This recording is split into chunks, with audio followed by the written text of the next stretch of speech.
മുളകിൻ്റെ അന്തകൻ എന്ന് പറഞ്ഞാൽ മുളകിൻ്റെ മുരടിപ്പ് നമുക്കെല്ലാവരും നേരിടുന്ന ഏറ്റവും വലിയ വെല്ലുവിളിയാണ്. അതൊരു ശാശ്വത പരിഹാരം ഇതായി എത്തിക്കഴിഞ്ഞിരിക്കുന്നു. അപ്പോൾ അതിനെക്കുറിച്ച് കൂടുതൽ അറിയാൻ ഈ വീഡിയോ നിങ്ങൾ കാണുക. അതിനു മുമ്പ് എൻ്റെ ഈ വീഡിയോ കാണുന്ന എല്ലാ കുടുംബാംഗങ്ങളെയും റൂട്ട് ഗ്രാസിൻ്റെ ചാനലിലേക്ക് സ്വാഗതം ചെയ്യുന്നു.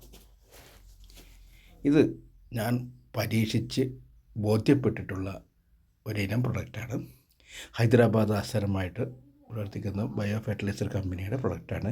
മിറാക്കിൾ പ്ലസ് എന്നാണ് ഇതിൻ്റെ പേര്. ഇപ്പം നിങ്ങൾ ഈ വീഡിയോയിൽ കണ്ടുകൊണ്ടിരിക്കുന്നത് ആലപ്പുഴ ജില്ലയിലെ അമ്പലപ്പുഴയിൽ ചെയ്തിട്ടുള്ള ഒരു വീഡിയോ ആണ്. അപ്പോൾ ഇതിൻ്റെ വർക്കുകളൊക്കെ ഞങ്ങൾ ചെയ്ത് കൊടുക്കുന്നതാണ്. ഗാർഡൻ സെറ്റിങ്സ്, അതേപോലെ പച്ചക്കറി തോട്ടം സെറ്റിങ്സ്, എല്ലാ കാര്യങ്ങളും. അപ്പോൾ അതിൻ്റെ ചെറിയൊരു ഭാഗം മാത്രമാണ്. അവിടെ ഞങ്ങൾ കൃഷി ചെയ്തപ്പോൾ ഏറ്റവും കൂടുതൽ ഞങ്ങൾ വെല്ലുവിളി നേരിട്ടത് മുളകിൻ്റെ മുരടിപ്പ്.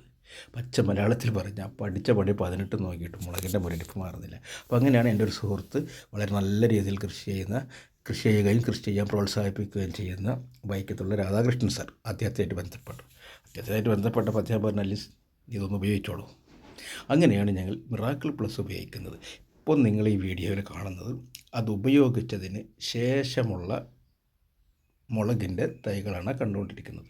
അസാധ്യ റിസൾട്ട്. ഈ മുരടിപ്പ് പോകുന്നത് മാത്രമല്ല, മുളകിനെ തഴച്ച് വളരുകയാണ് ചെയ്യുന്നത്. അതുകൊണ്ട് തന്നെ ഇത് ഉപയോഗിക്കേണ്ട രീതി പറഞ്ഞു തരാം. താല്പര്യമുള്ളവർക്കും സ്ക്രീനിൽ കണ്ട നമ്പറിൽ ബന്ധപ്പെട്ട് കഴിഞ്ഞാൽ കേരളത്തിൽ നിന്നല്ല ഇന്ത്യയിലേക്ക് എവിടേക്കും കൊറിയറായിട്ട് അയച്ചു കൊടുക്കുന്നതാണ്. ഇത് 1 മില്ലിയാണ് 1 ലിറ്റർ വെള്ളത്തിൽ സ്പ്രേ ചെയ്യേണ്ടത്. എപ്പോഴും പൊതുവെ പറയുന്നത് പോലെ തന്നെ പറയുകയാണ്, സ്പ്രേ ചെയ്യുമ്പോൾ ഏറ്റവും നല്ലത് വൈകുന്നേരങ്ങളിലാണ് ചെയ്യുന്നത്. ഇലയുടെ താഴെയും മുകളിലും വരത്തക്ക രീതിയിൽ സ്പ്രേ ചെയ്യാൻ ശ്രമിക്കുക. സാധാരണഗതിയിൽ 1 മില്ലി തന്നെ ഒറ്റത്തവണ ചെയ്താൽ പ്രശ്നം തീരാറുണ്ട്. ഇനി ഇൻ കേസ് തീർന്നിട്ടില്ലെങ്കിൽ വീണ്ടും ഒന്നും കൂടെ നിങ്ങൾക്കൊരു 10 ദിവസം കഴിഞ്ഞിട്ട് വീണ്ടും ചെയ്യാം. ഇത് മുളകിന് മാത്രമല്ല മറ്റ് സാധനങ്ങൾക്കും പച്ചക്കറികൾക്കും ഉപയോഗിക്കാവുന്നതാണ്. വീഡിയോ ഇഷ്ടപ്പെട്ടാൽ ഷെയർ ചെയ്യുക, ലൈക്ക് ചെയ്യുക, കമൻറ്റ്